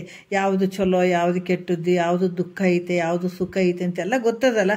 ಸ್ವಲ್ಪ ಮನಸ್ಸು ಬದಲಾವಣೆ ಮಾಡ್ಕೋ ಅಷ್ಟೇ. ಭಾಳ ಜಲ್ದಿ ಆಗ್ತದೆ ಏನ್ರಿ ಅಂದರೆ ಜಲ್ದಿ ಆಗಂಗಿಲ್ಲ. ಮತ್ತು ಎಷ್ಟೋ ಜನ್ಮದಿಂದ ಬಂದಂಥದ್ದು ಜೀವಾತ್ಮ ಒಂದು ಸ್ವಲ್ಪ ಒಂದು ಹನಿ, ಒಂದು ಸಣ್ಣ ಜ್ವಾಳದ ಕಾಳುಗಳು ಕೂಡಿದ್ರೆ ಒಂದು ಕ್ವಿಂಟಲ್ ಜ್ವಾಳ ಆಗ್ತದಲ್ಲ. ಅದ್ರಾಗ ಒಂದು ಸ್ವಲ್ಪ ದಿವಸ ಚೇಂಜ್ ಕೇಳ್ತಾ ಹೋದಂದ್ರೆ ಚೇಂಜ್ ಆಟೋಮೆಟಿಕ್ನು ಆಗ್ತದೆ. ಅದು ನೀನು ಪ್ರಯತ್ನ ಮಾಡಬೇಕು. ಗುರುವಾಕ್ಯ ಕೆಲಸನೂ ಮಾಡ್ತಾವೆ ನಿನ್ನಲ್ಲಿ. ಹಾಗಾಗಿ ಇದು ಸುಳ್ಳು ಆಡಬೇಡ ಅಂತ ಹೇಳ್ತಾರೆ. ಮತ್ತು ಎಡರು ಬಂದು ಕವಿಯಲು ಅಂಜದಿರು. ಎಡರು ಅಂದ್ರೆ ಏನಪ್ಪ ಅಂದ್ರೆ ಕಷ್ಟ ಬಂದ್ರೆ, ಕಂಟಕಗಳು ಬಂದ್ರೆ, ದುಃಖ ಬಂದ್ರೆ ನಿಜ್ಕೊಂಡ್ರೆ ಅದನ್ನು ಹೇಳ್ತಾರೆ. ಇದಕ್ಕೂ ಭಾಳ ಶಕ್ತಿ ಬೇಕು ನೋಡ್ರಿ ಇವೆಲ್ಲವಕ್ಕೂ. ಯಾಕಂದ್ರೆ ಅದಕ್ಕೆ ಎಡರಡಿಸಿದ ವೇಳೆಯುಳು ಧೈರ್ಯವನ್ನು ಅಂತ ಹೇಳ್ತಾರೆ ಅವರು. ಇಲ್ಲೇನು ಹೇಳ್ತಾರ, ಎಡರು ಬಂದು ಕವಿಯಲು ಅಂಜದಿರು. ನಿನಗೆ ಏನೇ ಆಗಲಿ, ಕಂಟಕಗಳಾಗಲಿ, ಆಮೇಲೆ ಏನೋ ದುಃಖಗಳಾಗಲಿ, ಕಷ್ಟಗಳು ಬಂದಾಗ ನೀ ಹೆದರಬೇಡ. ಹೆದರಬೇಡ, ಏನೇ ಇದ್ರೂ ಕೂಡ ಹೆದರಕ್ಕೆ ಹೋಗ್ಬೇಡ. ಮತ್ತು ಏನು ಮಾಡ್ಬೇಕ್ರಿ ನಾವು? ಹೆದರಬೇಡ ಅಂತೀರಿ ನೀವು, ಮತ್ತು ಅಂಜಿಕೆನೇ ಬರ್ತದೆ ನಮ್ಗೆ ಕಷ್ಟ ಬಂದಾಗ ಅಂತ. ಅಂದ್ರೆ ಪರಮಾತ್ಮನ ಆ ಟೈಮಿಗೆ ನಾವು ಎಷ್ಟೋ ಜನ ಹೇಳ್ತೀವಿ. ಅಲ್ಲಿ ಶಿಂಶದಾಗಿದ್ದಾಗ ಅವ್ರ ಮನ್ಯಾಗ ಗಂಡ ಸತ್ತ, ಆ ಕಡೆ ದಿನ ಆ ಒಂದು ದೇವಸ್ಥಾನ ಇತ್ತು. ಆ ದೇವಸ್ಥಾನ ದಿನ ನಮಸ್ಕಾರ ಮಾಡೋದು, ಹೋಗಾಗ ಬರೋದು, ನಮಸ್ಕಾರ ಮಾಡೋದು, ಹೋಗಾಗ ನಮಸ್ಕಾರ ಮಾಡೋದು, ಬರಾಗ ನಮಸ್ಕಾರ ಮಾಡೋದು, ಕಾಯಿ ಬಿಡೋದು, ಅಮಾಸಿಗೆ ಇದೆಲ್ಲ ಮಾಡ್ತಿದ್ರು. ಇದ್ದಕ್ಕಿದ್ದಂಗೆ ಅವ್ರ ಮನ್ಯಾಗ ಸತ್ತುಗಳನ್ನ ಆ ಗುಡಿಗೆ ನಾನೇ ಯಾಕೆ ಹೋಗಂದು, ನಮ್ಮ ಮನೆಗೆ ಹಿಂಗಾಗ್ಯದ ಅಂತಂದ ಮೇಲೆ ಇನ್ನು ಆ ಕಡೆ ದಾರಿ ಹೆಜ್ಜೆನೇ ಇಡಂಗಿಲ್ಲ, ಆ ದೇವ್ರ ಮಾರಿನೇ ನೋಡಂಗಿಲ್ಲ ಅಂತ ಬೈದು ಬಿಡೋದು. ಹೌದಾ? ಕಷ್ಟ ಬಂದ ಕಾಲಕ್ಕೆ ಆ ದೇವ್ರೇನು ಈ ದೇವ್ರೇನು, ಅದೇನು ಇದೇನು ಅಂತ ಅನ್ನುವಂಥದ್ದು ಹಿಂಗಿರಬಾರ್ದು. ಅದಕ್ಕೆ ಏನೇ ಕಷ್ಟ ಬಂದರೂ ಕೂಡ, ಏನೇ ಮಾಡಿದ್ರು ಕೂಡ, ಇನ್ನೂ ಕೆಲವ್ರು ಹೇಳ್ತಾರೆ ನಾವು ಭಾಳ ಕಷ್ಟ ಬಂದದ್ರಿ, ಕೇಳಿ ಏನು ಮಾಡಮ್ರಿ, ಅದು ಶಾಸ್ತ್ರ ಅಂತ ಪರಿ ಕಷ್ಟ ಆಗ್ಯದ ನಮ್ಗೆ, ಇಂಥದ್ದು ಯಾಕೆ ಬರಬೇಕಾಗಿತ್ತು, ಮತ್ತು ಕೇಳ್ತೀವಿ ಬೇಕಾದಂಗೆ. ಹಿಂಗೂ ಇರ್ತಾರೆ, ಎಲ್ಲ ಥರನೂ ಇರ್ತಾರೆ ಜನ. ಅದಕ್ಕೆ ಏನೇ ಎಡ್ರು ಬಂದು ಕಷ್ಟಗಳು ಬಂದ ಕಾಲಕ್ಕೆ ಹೆದರಬೇಡ. ಮತ್ತು ಹಾಗಾದ್ರೆ ಏನು ಮಾಡ್ಬೇಕಂದ್ರೆ ಪರಮಾತ್ಮನ ಚಿಂತನೆಯನ್ನು ಮಾಡ್ತಾ ನೋಡ್ರಿ. ನೀ ಏನು ಅದಕ್ಕೆ ಭಾಳ ಚಂದ ಹೇಳ್ತಾರೆ, ಎಡರಡಿಸಿದ ವೇಳೆಯೊಳು ಧೈರ್ಯವನ್ನು ಸಿರಿ ಒಡೆದು ಜೀವಿಸುವ ಎಡೆಯೋಳು ವಿನಯವನ್ನು ಕಡು ಜೌವನದೊಳು ವಿಕೃತಿ ದೋರದಿಹುದನ್ನು ಪಿಡಿದ ನೇಮವನೆಡವಿಡದತಿ ಛಲವನು. ಹೇಳ್ತಾರವ್ರು. ಏನು ಹೇಳ್ತಾರ? ಪರಮಾತ್ಮನ ಚಿಂತನೆಯನ್ನೇ ಮಾಡುತ್ತಾ ನೀನೇನು ಹಿಡ್ದಿದೆಲ್ಲ ನಿಷ್ಠೆ ಅಲ್ಲ, ನಿಷ್ಠೆ ಏನು ಹಿಡ್ದಿದೆ, ಕೇಳಬೇಕಂತ ಅದ, ಹೇಳ್ಬೇಕಂತ ಅದ, ಕೆಲವೊಂದು ನಿಷ್ಠೆಗಳು ಅನ್ನೋದು ಇರ್ತದೆ, ನಿನ್ನ ಹತ್ರ ಇರ್ತದಲ್ಲ. ಈ ನಿಷ್ಠೆಯನ್ನು ಬಿಡದೆ ಧೈರ್ಯದಿಂದ ಇದ್ದದ್ದಾದರೆ, ಏನೇ ನಾನು ಹಿಡ್ದಂಥದ್ದು ನಾನು ಬಿಡಂಗಿಲ್ಲ, ಎಲ್ಲ ನಿಂದಪ್ಪ. ಅದಕ್ಕೆ ಸಂಸಾರದಾಗ ನಂದು ಅಂತ ಹೋದ್ರೆ ಮತ್ತೆ ನೆಲಕ್ಕೆ ಬೀಳ್ತಿದಂತಾರೆ ಮಹಾತ್ಮರು. ಏನೇ ಇರಲಿ, ಕಷ್ಟ ಇರಲಿ, ಸುಖ ಇರಲಿ, ನೋವಿರಲಿ, ನಲಿವಿರಲಿ, ಎಲ್ಲ ನಿಂದಂತ ಹೋಗಬೇಕು, ಎಲ್ಲ ನಿಂದಪ್ಪ ಅನ್ಬೇಕು. ನಿಂದಂದವ್ ಗೆದ್ದ, ನಂದಂದವ್ ಬಿದ್ದ ನೋಡ್ರಿ. ನಿಂದಂತನ್ನವ್ ಗೆಲ್ಲತಾನ, ನಂದನ್ನವ ಬಿದ್ದು ಹೋಗಿರ್ತಾನ. ಅದಕ್ಕೆ ಇಲ್ಲಿ ಕೂಡ ಹೇಳ್ತಾರ, ಹಿಡಿದ ನಿಷ್ಠೆಯನ್ನು ಬಿಡದೆ ಧೈರ್ಯದಿಂದ ಇದ್ದದ್ದಾದ್ರೆ ಅವನಿಗೆ ಪರಮಾತ್ಮ ಏನು ಮಾಡ್ತಾನ, ಕಷ್ಟಗಳನ್ನು ದೂರ ಮಾಡ್ತಾನ. ಪ್ರಸನ್ನನಾಗಿ ಆತನ ಮೇಲೆ ಕೃಪೆ ಮಾಡಿ ಬಂದಂಥ ಕಂಟಕಗಳು ದೂರ ಮಾಡ್ತಾನೆ. ಆದ್ರಾಗಲಿ ಎಲ್ಲ ನಿಂದಪ್ಪ ಅಂತ ಆತನ ಪಾದಕ್ಕೆ ಹಾಕ್ಕೊಂಡು ಹೋಗ್ಬೇಕು. ಕಷ್ಟ ಬಂದರೂ ಕೂಡ ಹೆದರಿಬಿಟ್ಟು ನಾವು ನಿಷ್ಠೆಯನ್ನು ಬಿಡುವಂಗಿಲ್ಲ, ಬಿಡಬಾರ್ದು. ಏನು ಹಿಡಿದಿರ್ತಿದೆ ಅದು ನಿಷ್ಠೆಯಿಂದನೇ ಮಾಡಬೇಕು. ಅಂದಾಗ ಪರಮಾತ್ಮ ಪ್ರಸನ್ನನಾಗ್ತಾನೆ, ಕೃಪೆ ಮಾಡ್ತಾನೆ, ಬಂದ ಕಷ್ಟಗಳನ್ನು ದೂರ ಮಾಡ್ತಾನೆ. ಅವನ ಕೀರ್ತಿ ಯಾಕಂತಂದ್ರೆ ಭಾಳಷ್ಟು ನಿನಗೆ ಒಳ್ಳೆಯ ವಿಚಾರಗಳನ್ನು ಕೊಡ್ತಾನೆ. ಅಂತ್ಯದಲ್ಲಿ ಕೊನೆಗೆ ಅಷ್ಟು ಭಗವಂತನ ನೀನು ಭಾಳಷ್ಟು ನಿನ್ನ ಸ್ತುತಿ ಮಾಡಿದ್ದೆ ಆದ್ರೆ ಅದಕ್ಕೆ ಭಕ್ತಿ ಮಾಡಿದ್ದೆ ಆದ್ರೆ, ಪರಮಾತ್ಮನ ಭಕ್ತಿ ಮಾಡಿದ್ದೆ ಆದ್ರೆ ಅಂತ್ಯ ಕಾಲದಲ್ಲಿ ಮೋಕ್ಷ ಕೊಡ್ತಾನ ನೋಡ್ರಿ. ಕೊನೆಯ ಕಾಲದಲ್ಲಿ ನಿನ್ನ ಕೈ ಬಿಡಂಗಿಲ್ಲ, ಯಾವುದು ನೆನೆಸಲಾರ್ದ ಅಪ್ಪೋ ಕೊನೆ ಟೈಮಲ್ಲಿ ನನಗೆ ಏನು ತ್ರಾಸು ಕೊಡ್ಬೇಡಪ್ಪ, ಚಂದ ತೊಗೊಂಡೋಗಂತೀವಿ. ಅದೇ ಕೊನೆಗೆ ಮಾತ್ರ ಆನಂದವಾಗಿ ಇಟ್ಬಿಡಪ್ಪ, ಕೊನೆಗೆ ತ್ರಾಸು ಮಾಡಬೇಡ ನಮ್ಗೆ, ಹಂಗೆ ಒಯ್ದ್ರೆ ಸಾಕ್ರಿ, ನಮ್ಗೆ ಏನಿಲ್ಲ ರೀ. ಆ ದೇವರು ನಮ್ಮಪ್ಪ ಗುರುನಾಥ ನಮಗೇನೇನು ತ್ರಾಸಾಗ್ಲಾರ್ದಂಗೆ ಮುಂದೆ ಪಟ್ಕನ ಹೋಗ್ಬಿಡ್ಬೇಕಂತ, ತ್ರಾಸಾಗ್ಲಾರ್ದಾಗ ಭಾಳ ಖುಷಿ ಸಂತೋಷದಿಂದ ಹೋಗ್ಬಿಟ್ರೆ ಸಾಕಂತ. ನೀ ಸಂತೋಷದಿಂದ ಹೋಗಕ್ಕೆ ಏನು ಮಾಡ್ಕೊಂಡಿದ್ದಿ? ನೀ ಮೊದಲು ಮಾಡ್ಕೊಂಡಿರ್ತಾನೆ ಸಂತೋಷದ ಫಲ ಸಿಗೋದು ನಿನಗೆ. ದುಃಖದಲ್ಲಿ ಸಂತೋಷ ಸಿಗ್ತದಂತ ಓದತ್ತ, ಮತ್ತು ನಿನಗೆ ದುಃಖದ ಫಲನೇ ಸಿಗ್ತಾವ ಕೊನೆಗೆ. ನೀನು ಎಲ್ಲಿ ಆನಂದವಾಗಿ ಹೋಗೋಕ್ಕಾಗ್ತದೆ ನಿನಗೆ, ಒಳಗೆ ದುಃಖದಿಂದನೇ ಹೋಗ್ಬೇಕಾಗ್ತದೆ ನಿನಗೆ ನೀನು. ಅದಕ್ಕೆ ಇಲ್ಲಿ ಕೂಡ ಹೇಳ್ತಾರೆ, ಯಾವಾಗ ಪರಮಾತ್ಮನ ಕಷ್ಟ ಕೊಟ್ಟು ನೋಡ್ತಾನೆ, ಸುಖ ಕೊಟ್ಟು ನೋಡ್ತಾನೆ, ಎಲ್ಲ ಥರನೂ ನಡೀತದಿಲ್ಲಿ. ಆದ್ರೆ ಸುಖ ಬಂದಾಗ ಕೂಡ ವಿನಯದಿಂದ ಇರಬೇಕು. ಅದ್ರ ಜೊತೆ ನಾನು ಹಾರಾಡ್ಬಿಟ್ಟೆ ಅವರೇನು ಇವರೇನು ಅವರೇನು, ಆ ಮಾತ್ಮರೇನು ಈ ಮಾತ್ಮರೇನು. ಯಾಕೆ ರೊಕ್ಕಿದ್ದ ಕಾಲಕ್ಕೆ ಯಾವುದು ತೋರ್ಗೊಡಂಗಿಲ್ಲ ಒಂದು. ಇನ್ನೊಂದು ಕಷ್ಟ ಐತೆ ಅಂತ ಅವಾಗೂ ದುಃಖ ಪಟ್ಕೊಂಡು ಕುಂದ್ರೋದಲ್ಲ. ಎರಡು ಕಷ್ಟ ಬಂದವಂತ ಅದನ್ನು ಬಿಡಂಗಿಲ್ಲ. ಕಷ್ಟ ಬರಲಿ, ಸುಖ ಬರಲಿ, ದುಃಖ ಬರಲಿ, ಅದಕ್ಕೆ ನಾನು ಏನು ಹಿಡಿದೀನಿ ಆ ನಿಷ್ಠೆಯನ್ನು ನಾನು ಬಿಡಂಗಿಲ್ಲ. ಭಗವಂತ ನೀನೇ ಎಲ್ಲದಕ್ಕೂ ಕಾರಣ ಅಂತ ಆತನ ಮೇಲೆ ಭಾರ ಹಾಕೊಂಡು ಹೋದ್ರೆ ನೀನು ಕೊನೆಗಾಲದಲ್ಲಿ ಕೂಡ ನಿನಗೆ ಆತ ಕೈ ಹಿಡಿತಾನೆ, ಬಿಡಂಗಿಲ್ಲ. ಇನ್ನು ಯಾವತ್ತೂ ಬಿಡಂಗಿಲ್ಲ. ಒಂದು ಸಲ ಆತನ ಗಟ್ಟಿಯಾಗಿ ಹಿಡ್ಕೊಂಡು ಬಿಟ್ರೆ ಆತ ನಿನ್ನ ಯಾವತ್ತೂ ಕೈ ಬಿಡಂಗಿಲ್ಲ.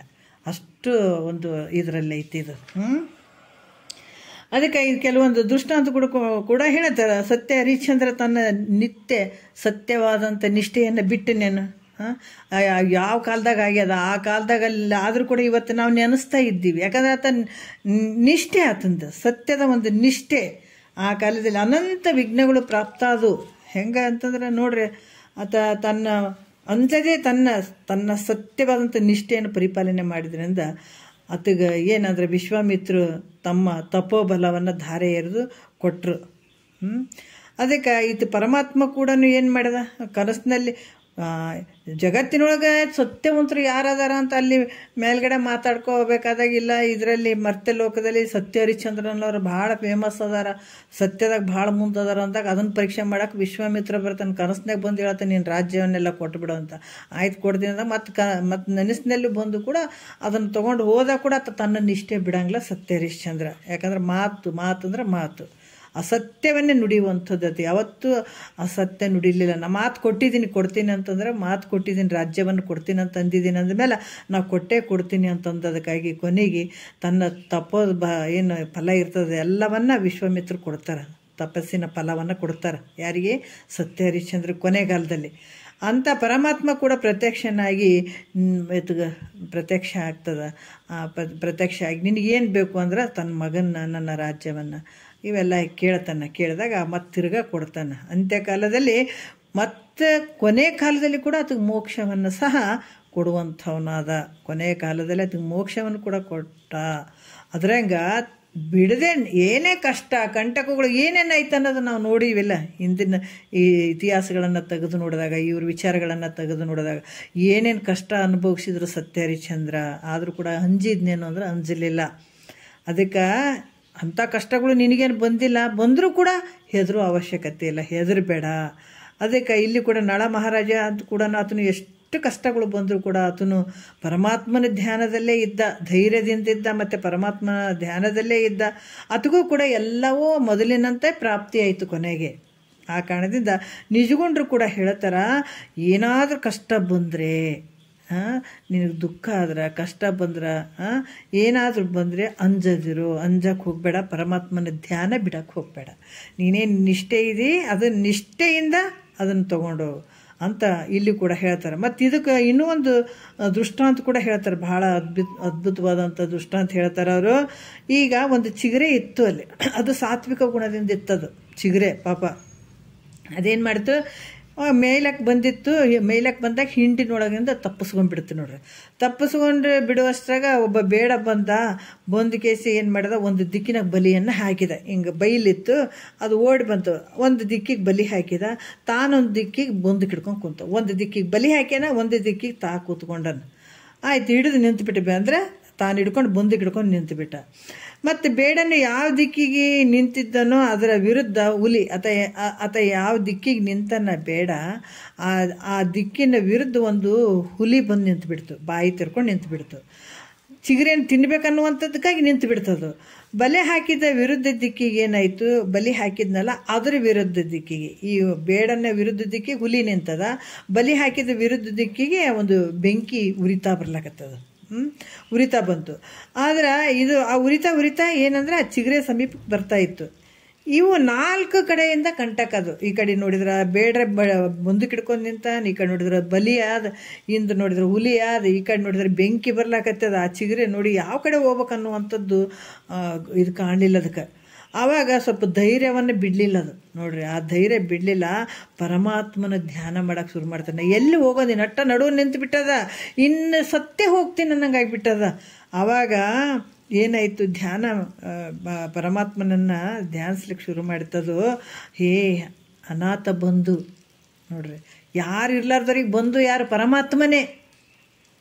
ಇವ್ರನ್ನ ಗುತ್ತಿಗಿಡ್ಕೊಂಡು ಅನಾಥ ಬಂಧು ಅಂಥ ಒಂದು ದೊಡ್ಡ ಬಂಧು ಆದಂಥದ್ದನ್ನು ನಾವು ಬಿಡ್ತೀವಿ, ಪರಮಾತ್ಮನ ಬಿಡ್ತೀವಿ. ಇವೆಲ್ಲ ನಮ್ಗೆ ಇಂಥವನ್ನೆಲ್ಲ ಹಚ್ಕೊಂಡು ಕುಂದಿರ್ತೀವಿ, ನಾಶ ಆಗಿ ಹೋಗುವಂಥವಕ್ಕೆಲ್ಲಷ್ಟು ಹಚ್ಕೊಂಡು ಕುಂದಿರ್ತೀವಿ. ಅದಕ್ಕೆ ಅನಾಥ ಬಂಧು ದೀನ ರಕ್ಷಕ, ನನ್ನನ್ನು ಈ ಸಂಸಾರ ಈ ಸಮಯದಲ್ಲಿ ನನ್ನ ರಕ್ಷಣೆ ಮಾಡಪ್ಪ. ಎಂಥದ್ರೆ ಸಿಕ್ಕೊಂಡ್ಬಿದ್ದೀನಿ, ನಾನು ಭಾಳ ಕಷ್ಟ ಆಯಿತು ನನಗೀಗ, ನನ್ನನ್ನು ರಕ್ಷಣೆ ಮಾಡು. ನಿನ್ನ ಹೊರತು ನನಗೆ ಯಾರು ಅದಾರಪ್ಪ? ಈಗ ನಿನ್ನ ಗತಿ ಯಾರಿಲ್ಲ ನನಗೆ, ಇನ್ನು ನಾನು ನಿನ್ನ ಉಳಿಯೋದೇ ಇಲ್ಲ, ಹೆಂಗಾದ್ರೂ ಮಾಡಿ ನನ್ನನ್ನು ಪಾರು ಮಾಡು ಅಂತ ಬೇಡ್ಕೊಳಕ್ಕೆ ಶುರು ಮಾಡ್ತದೆ. ಅದರಿಂದ ಹೆಂಗಾರ ಮಾಡಿ ನನ್ನ ಕಾಪಾಡು ಪರಮಾತ್ಮ ಅಂತ ಅನಂತ ರೀತಿಯಿಂದ ಪ್ರಾರ್ಥನೆ ಮಾಡ್ಕೊಂಡ. ಆವಾಗ ಅನಾಥವಾದಂಥ ಚಿಗರೆ ನೋಡ್ರಿ ಭಾಳ ಅಸಹಾಯಕ ಸ್ಥಿತಿ ಆಗಿಬಿಟ್ಟದದು. ಆ ಚಿಗರೆ ಮರೆಯನ್ನು ಕೇಳಿ ಪರಮಾತ್ಮ ಒಮ್ಮಿಂದೊಮ್ಮೆಲೆ ಬಿರುಗಾಳಿ ಬೀಸುವಂತೆ ಮಾಡಿಬಿಟ್ಟು ನೋಡ್ರಿ. ಗಾಳಿ ಜೋರಾಗಿ ಬೀಸಿಬಿಡ್ತು. ಆ ಗಾಳಿಯಿಂದ ಬೇಡನ ಬಲಿ ಹಾರಿ ಹೋಗ್ಬಿಡ್ತು. ಆ ಗಾಳಿಯಿಂದ ಏನು ಬೇಡ ಹಾಕಿದ್ನಲ್ಲ ಆ ಬಾಜು, ಅದು ಹಾರಿ ಹೋಗ್ಬಿಡ್ತು ಬಲಿ. ಬಹಳ ಗಾಳಿ ಧೂಳು ಎಲ್ಲ ಈ ಮೂಲಕ ಚಿಗರೆಯನ್ನು ಹೊಡಿಬೇಕಂತ ಗುರಿ ಇಟ್ಟಿದ್ನಲ್ಲ. ಯಾಕಂದ್ರೆ ಇದೇನಾಯಿತು, ಭಾಳ ಗಾಳಿ ಬೀಸ್ತು, ಅದ್ರಾಗ ಧೂಳು ಅದೆಲ್ಲ ಎದ್ದುತ್ತಲ್ಲ, ಆ ಧೂಳು ಏನು ಮಾಡಿತು, ಗುರಿ ಇಟ್ಟಂಥ ಬೇಡನ ಕಣ್ಣಲ್ಲಿ ಬಿದ್ದುಬಿಡ್ತು. ಗಾಳಿಗೆ ಭಾಳಷ್ಟು ಜೋರು ಬೀಸಿದಾಗ ಬೇಡನ ಕಣ್ಣಲ್ಲಿ ಆ ಧೂಳು ಬಿದ್ದು ಗುರಿ ತಪ್ಪಿ ಅವನ ವಿರುದ್ಧ ದಿಕ್ಕಿಗೆ ನಿಂತಂತ ಆ ಗುರಿ ಇಟ್ಕೊಂಡು ಬಂದಕ್ಕೆ ಗುರಿ ಇಟ್ಕೊಂಡು ನಿಂತಿದ್ನಲ್ಲ, ಕಣ್ಣಾಗ ಧೂಳು ಬಿದ್ದುಗಳನ್ನೇ ಅದೇನಾಯಿತು, ಹಿಂಗೆ ಕಣ್ಣು ಒರೆಸ್ಕೊಂಡು ಹಿಂಗೆ ಮಾಡೋದ್ರಾಗ ಆ ಗುರಿ ಇಟ್ಟಂಥದ್ದು ಎಲ್ಲಿಗೆ ಹೋಯಿತು ಅಂದ್ರೆ ಈ ವಿರುದ್ಧ ನಿಂತಂಥ ಹುಲಿಗೆ ಗುಂಡು ತಾಕಿಬಿಡ್ತು. ತಾಕಿಬಿಟ್ಟಾಗ ಆ ಹುಲಿ ಏನಾಯಿತು, ಆ ಹುಲಿಗೆ ಎಂದು ಗುಂಡು ತಾಕಿದ ತಕ್ಷಣವೇ ಅದಕ್ಕೆ ಅರಿವಿಲ್ದೇ ಅದೇನಾಯಿತು, ಆ ಹುಲಿ ಬೇಡನ ಹಿಡಿದು ಕೊಂದು ಬಿಡ್ತದು. ಒಮ್ಮೆಲೆ ತನಗೆ ಗುಂಡು ಬಿದ್ದುಗಳನ್ನೇ ಅದಕ್ಕೆ ನೋವಾಗಿಬಿಡ್ತು, ಸಿಕ್ಕಾಬಿಟ್ಟೆ. ಅದು ಒಮ್ಮೆಲೆ ಬೇಡನ ಮೇಲೆ ಹಾರಿಬಿಡ್ತು, ಬೇಡಗನ್ನು ಕೊಂದು ಬಿಡ್ತು, ತಾನು ಸತ್ತು ಬಿಡ್ತು ನೋಡ್ರಿ. ಇತ್ತ ಸ್ವಲ್ಪ ಗಾಳಿ ಕಡಿಮೆ ಆಯಿತು, ಒಂದೇ ಸಮನೆ ಮಳೆ ಶುರುವಾಯಿತು. ಆಗ ಮಳೆಯಿಂದ ಚಿಗುರೆ ಕಡೆ ಬರುತ್ತಿದ್ದ ಬೆಂಕಿ ಕೂಡ ಶಾಂತ ಆಗೋಯಿತು ಮಳೆ ಸಲುವಾಗಿ. ಈ ರೀತಿಯಾಗಿ ಚಿಗುರೆಯು ಹಲವಾರು ಸಂಕಟಗಳು ಹೆಂಗಿತ್ತು ನೋಡ್ರಿ. ಅದಕ್ಕೆ ಈಗ ಅಂಥ ಒಂದು ಸಂಕಟಗಳಿಂದ ಪಾರಾಗಿ ತಾನು ಪರಮಾತ್ಮನನ್ನು ಕೊಂಡಾಡ್ತಪ್ಪ ತಂದೆ ಆನಂದದಿಂದ ಹೊರಟಿತು. ಚಿಗುರೆ ಒಂದೇ ಜೀವನ ಅಲ್ಲ ರೀ, ನಿಂದು ಕೂಡ ಐತಿ ಹಿಂಗಂತ ಹೇಳ್ತಾರವರು. ಯಾವ ಟೈಮಿಗೆ ಹೆಂಗೆ ಕಷ್ಟ ಬಂದು ಒದಗ್ತದೆ ಹೇಳೋಕ್ಕಾಗಂಗಿಲ್ಲ. ನೀನೇನು ಚಂದ ಇದೀನಂತ ಅನ್ಕೋಬೇಡ, ನಿನಗೂ ಹಲವಾರು ಎಡರು ತೊಡರುಗಳು ಬೇಕಾದಷ್ಟು ಬರ್ತಾವ. ಆದರೆ ಪರಮಾತ್ಮನ ಧ್ಯಾನ ಯಾವತ್ತು ಬಿಡಬೇಡ. ಮನುಷ್ಯನ ಎಷ್ಟೇ ಎಡರು ಬಂದರೂ ಕೂಡ ಅಂಜಲಾರ್ದನೆ ಮತ್ತು ಅದಕ್ಕೆ ಬೈದೇನೆ ನಾವೇನಾರು ಚಂದಿದ್ದಾಗ ಪರಮಾತ್ಮನ ನೆನೆಸೋರು. ಹೌದಾ? ನಮಗಿದು ಈ ಮಾತು ನಮಗಂದ್ರು ಒಂದೆರಡೇ ನಿಮಿಷ ಹೇಳ್ತೀನಿ ನಾನು. ಈ ಮಾತು ಯಾಕಂತಂದ್ರೆ ನಾವಿಲ್ಲಿಂದ ಶಿಂಷಕ್ಕೆ ಹೋಗಿದ್ವಿ. ಹೋದಾಗ ಅವತ್ತಿನ ದಿವಸ ಶಿಂಷಕ್ಕೆ ಹೋದ ನಂತರ ನಾವು ನಿತ್ಯ ಇದನ್ನು ಮಾಡೋರು. ಶಾಸ್ತ್ರ ಹೆಚ್ಚಿನ ಪ್ರಾಮುಖ್ಯತೆ ನಾವು ಇದಕ್ಕೆ ಕೊಟ್ಟಿದ್ವಿ. ಅಲ್ಲಿ ಪ್ರತಿ ದಿವಸ 7 ಗಂಟೆಯಿಂದ 8 ಗಂಟೆವರೆಗೂ ಮಾಡೋರು. ನಮ್ಮ ಎದುರುಗಡೆಯವರು ಒಬ್ರಿಗೆ ಇದ್ದರು. ಅವ್ರು ದಿವಸ ನಾವು ಓದು ಮರುದಿವಸ ಬಂದರು. ಅಪ್ಪ ಅಮ್ಮ ಏನು ಮಾಡಾಕತ್ತಾರ ಅಂದರೆ, ಇಲ್ಲ ಅವರು ಭಜನೆ, ಆಮೇಲೆ ಇದು ಒಂದು ವಚನಗಳದ್ದು ನಿಜಗುಂಡ್ರ ಶಾಸ್ತ್ರವನ್ನು ಮಾಡ್ತಾರವರು ಅಂತ ಹೇಳಿದ್ದಾರೆ. ಅಂದಗಳನ್ನೇ ಅವ್ರು ಮತ್ತೆ ನಾವು ಓದೋ ದಿವಸನೇ ಅವತ್ತು ಅಮಾವಾಸ್ಯೆ ಇತ್ತು. ಮತ್ತು ಮಧ್ಯೆ ಹಾಲಿನಲ್ಲೇ ಎಲ್ಲ ಸಾಮಾನುಗಳು ಅಲ್ಲಿದಲ್ಲೇ ಅದಾವೆ. ಇನ್ನೂ ನಾವೇನು ಸಾಮಾನುಗಳು ಜೋಡಿಸಿರಲಿಲ್ಲ. ನಾವು ಅವತ್ತೇ ಇದು ಮಾಡ್ಕೊಂಡು ಇಲ್ಲ ಇವತ್ತು ಇಲ್ಲೇ ಪೂಜೆ ಮಾಡಿಬಿಡೋಣ, ಅಮಾವಾಸ್ಯೆ ಗುರು ಪೂಜೆ ಮಾಡ್ತೀವಲ್ಲ ಇವತ್ತು ಇಲ್ಲೇ ಮಾಡೋಣ ಅಂತ ಅಲ್ಲಿ ಪೂಜೆ ಮಾಡಿದ್ವಿ. ಅವ್ರು ಬಂದಾಗ ನೋಡಿದ್ರು. ನೋಡಿ ಮರುದಿವ್ಸ ನಾವು ಪ್ರತಿ ದಿವಸ ಮಾಡೋದ್ಕೊಂಡು ಅವರು ಒಂಥರ ಗಾಬರಿ ಆಗಿದ್ದಾರೆ. ಆಮೇಲೆ ಒಂದು 15 ದಿವಸ ಬಿಟ್ಟು ನಮಗೆ ಹೇಳಿದರು, ಅಲ್ಲ ಮೇಡಮ್, ನೀವು ನಿಜವಾಗಿ ನಮ್ಗೆ ಗಾಬರಿಯಾಗಿ ಬಿಟ್ಟದ ನೀವು ಮಾಡೋದು ಕಂಡು. ನಿಮ್ಗೆ ದೊಡ್ಡ ನೌಕರಿ ಅದ, ನಿಮ್ಗೆ ಯಾವುದು ಒಟ್ಟಿಗೆ ಬಟ್ಟಿಗೆ ಯಾವುದು ಕಡಿಮೆ ಇಲ್ಲ, ಎಲ್ಲನೂ ಇದ್ದರೂ ಕೂಡ ಇವ್ರು ದಿನ ಯಾಕೆ ದೇವ್ರ ಪೂಜೆ ಮಾಡ್ತಾರ? ಏನಾರ ತ್ರಾಸದ ನಮ್ಗೆ ಕಷ್ಟ ಅದಂತಂದಾಗ ನಾವು ದೇವ್ರ ಪೂಜೆ ಮಾಡ್ತಾರ, ಅಲ್ಲಿ ಗುಡಿಗಳು ಆ ಗುಂಡಾರ ಸುತ್ತರಿಯೋ ಅಂಥದ್ದು ಇದನ್ನೆಲ್ಲ ನಾವು ನೋಡೀವಿ. ಇದು ಸತ್ಯದ ಮತ್ತು ಕೇಳಿದ್ದು. ನಮ್ಮ ಕಡೆ ಎಲ್ಲ ಭಾಳ ತೊಂದರೆ ಆಯಿತು, ಕಷ್ಟ ಆಯಿತು ಅಂದಾಗ ಮಾತ್ರ ಇಂಥ ವಾರ ಹಿಂಗದ್ದು ಉಪವಾಸ ಇರೋದು, ದೇವ್ರ ಸುತ್ತರಿಯೋದು, ಗುಡಿ ಗುಂಡಾರ್ಗೆ ಹೋಗೋದು ಅದೆಲ್ಲ ಮಾಡ್ತೀವಿ. ಆದರೆ ನೀವು ಪ್ರತಿನಿತ್ಯ ಮಾಡ್ತೀರಲ್ಲ, ನಿಮಗೇನು ಕಡಿಮೆ ಅದ? ಇಷ್ಟೆಲ್ಲ ಏನು ಕಡಿಮೆ ಇರಲಿಲ್ಲ ಅಂದರೆ ಇವ್ರು ಯಾಕೆ ಇಷ್ಟು ಪೂಜೆ ಮಾಡ್ತಾರಂತ ನಿಜವಾಗಿ ನಮಗೆ ಅನಿಸಿದ್ದನ್ನು ನಾನು ಹೇಳಕತ್ತೀನಿ ನಿಮ್ಗೆ ಅಂತಂದ್ರೆ, ಅಲ್ಲ ಹಂಗಲ್ಲ, ನೀವು ಹೇಳುವಂಥದ್ದು ತಪ್ಪಾಯ್ತು. ಸಾಮಾನ್ಯವಾಗಿ ಎಲ್ಲರೂ ಹಂಗೆ ತಿಳ್ಕೊಂಡಿರ್ತಾರೆ.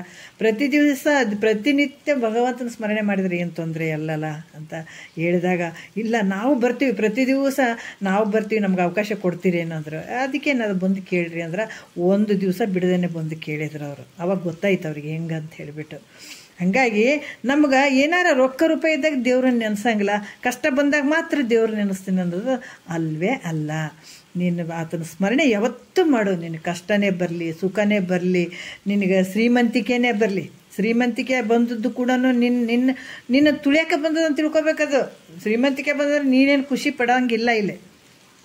ಅದು ತನ್ನ ಮದದಾಗ ತಾನು ಹೇಳ್ಕೊಂಡು ಹೋಗ್ಬಿಡ್ತದೆ. ಅದು ಕೂಡ ನಿನಗೆ ಡೇಂಜರೇ ಅದು. ಅದ್ರಾಗ ಕೂಡ ನೀವು ವಿನಯದಿಂದ ಇರಬೇಕಾಗ್ತದ, ಸಾಧು ಸತ್ಪುರುಷರು ಅನ್ಬೇಕಾಗ್ತದ, ಇದನ್ನು ಭಗವಂತನ ಸ್ಮರಣೆ ಮಾಡಬೇಕಾಗ್ತದೆ, ಇವೆಲ್ಲ ಮಾಡಬೇಕಾಗ್ತದೆ. ಈ ರೀತಿಯಾಗಿ ಅಂಜದೆ ಪರಮಾತ್ಮನ ಧ್ಯಾನ ಮಾಡಿದ್ದಾದ್ರೆ ಪರಮಾತ್ಮನ ಸಕಲ ಸಂಕಟಗಳಿಂದ ಪಾರು ಮಾಡ್ತಾನೆ. ಅದರಿಂದ ಕಂಟಕಗಳು, ದುಃಖಗಳು, ಕಷ್ಟಗಳು ಬಂದ ಕಾಲಕ್ಕೆ ಹೆದರಬೇಡ. ನೋಡ್ರಿ ಎಷ್ಟು ಒಂದು ಅದ್ಭುತವಾದಂಥ ವಿಚಾರವನ್ನು ಹೇಳ್ತಾರೆ. ಮತ್ತು ಸಂಪದಗಳು ತವೇ ಮದವಳಿದರು. ನಾಳೆ ನೋಡೋಣ ಈ ವಿಚಾರಗಳನ್ನು. ಭಾಳಷ್ಟು ನಿಜಗೊಂಡ್ರು ಭಾಳಷ್ಟು ವಿಚಾರಗಳನ್ನು ಹೇಳ್ತಾರೆ.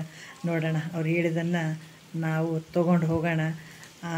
ಅವ್ರು ಹೆಂಗೆ ಹೇಳ್ತಾರೆ ಆ ವಿಚಾರಗಳನ್ನೆಲ್ಲ ನಮ್ಮಲ್ಲಿ ಆತನೇ ಅಳವಡಂಗೆ ಮಾಡಲಿ, ಆ ಪ್ರಕಾರ ನಾವು ಹೋಗುವಂಗೆ ಆಗಲಿ ಅಂತ ಅಂದ್ಕೊಳ್ತಾ ಒಂದೆರಡು ಮತ್ತು ಗುರುಗಳ ಪಾದಕ್ಕೆ ಅರ್ಪಿಸಿ ಹರವು.